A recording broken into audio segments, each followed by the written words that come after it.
जय जगन्नाथ दर्शक बंधु समय अभाव आपण सामना को आसी पार नथिली से दुख प्रकाश करुच्ची। आज गोटे विशेष योग संपर्क रे आलोचना करिबा। जन्मजात करे गजलक्ष्मी योग। गजलक्ष्मी योग जातक बा जातक रे कौन थिले आमे जानिबा सीटा गजलक्ष्मी योग। आउ सी योगटा थिले जातक को क्षेत्र रे अग्रगण्य हो पारिबो। जदि ज्योतिषार रत्नावली आमे सबु बेले मु कहिछि कुहा कथा को आमे विश्वास करिबानी, शास्त्र को देखिकी आमे विश्वास करिबा। एट लिखाई शुभ योग। लग्नाधिपति नवम रे बलिष्ठ भाव थाई लग्न को देखिले गजलक्ष्मी योग सृष्टि हुए। यही योगर जातक विद्या औदार्य विवेक युक्त हुए, बहु सम्मान अधिकारी हुए, नाना प्रकार धनादि रे से परिपूर्ण होता है। तेणु बर्तमान जानिबा लग्नाधिपति नवम रे बलिष्ठ भाव थाई लग्न को देखिव। गोटे जातक को विचार कले आमे जानि परिबा। देखंतु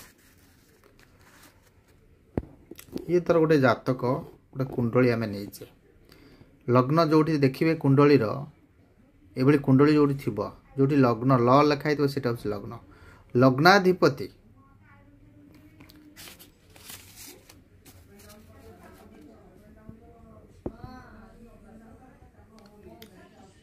लग्नाधिपति नवम रे लग्नाधिपति ये लग्न ये बिछा लग्न। बिछा लग्न रो अधिपति होचंती मंगल। मंगल नवम रे थिबो बलिष्ठ होइके थिबो। बलिष्ठ अर्थ कोन?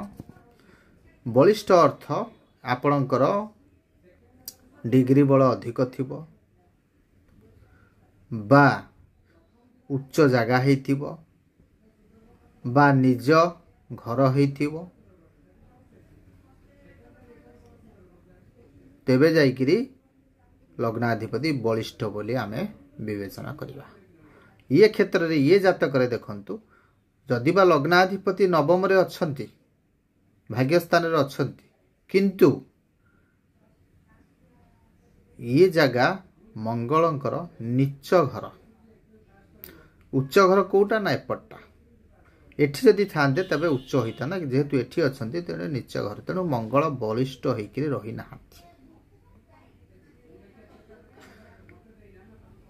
नंबर 1। नंबर 2 से पुणी कहूची